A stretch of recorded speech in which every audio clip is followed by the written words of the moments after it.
We're going to hammersmith this little 16-inch panel saw plate today. It came to me with a slight bend, which is atypical. A lot of bows, when you kink your saw, it's going to bend one way. So I've determined that this is the convex side and this is the concave side.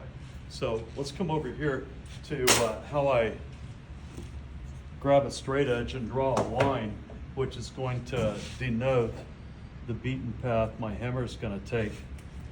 So I'm going to take a Sharpie and with a straight edge, draw a line about 3/4 of an inch away from the gullets of the teeth like that. And then I'm going to draw a matching dot on the opposite side here, because I want this line to be very precise. Because what I'm going to do is I'm going to peen this saw through the cross section using the anvil. So I'll connect the dots here with my Sharpie, and now I have a line that's accurately placed through the cross section of this little saw. So now we're going to move over here to the anvil. And what I'm going to do is I'm going to hit the convex side first.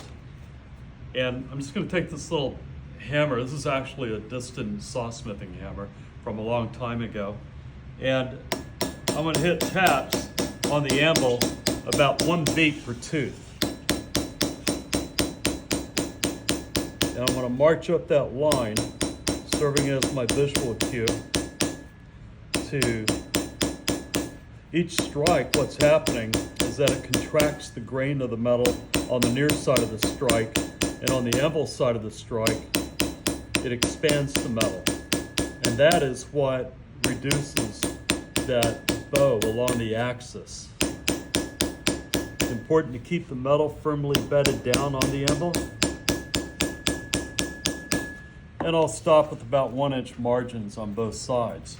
Now I will assess, and sure enough, it looks like it's starting to go away. It's important to hit the opposite side, and what you're doing is you're squishing the grain together through the cross section of the metal. And what this does is it serves to retain the memory of straightening it out. When you compress the grain like that, it stretches the metal slightly along the axis of the tooth line and gets that initial straightening action to take and remain within the memory of the metal, so that anytime you saw with this saw, it will cut straight and true because you have a straight axis.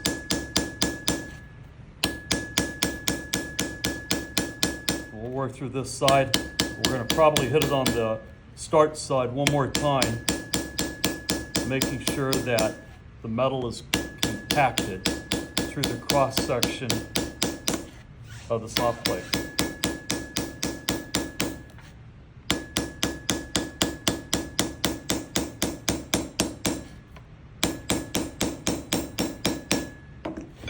Now I'm going to assess it, and we're about 95% straight. Now I'm going to hit it along this section once more,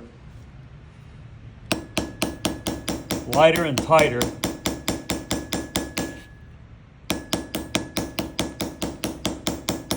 Along that line.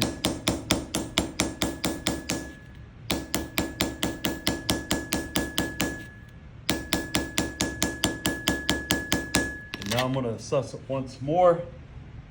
And any minor imperfections, like there's still a slight imperfection right about here, I'm going to take to the bench with the slightly more forgiving surface of the white oak hardwood.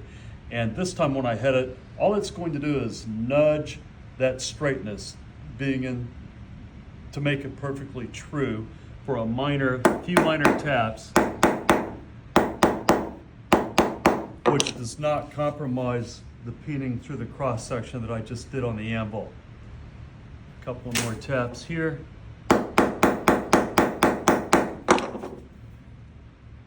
Constant state of assessment, and I'm done.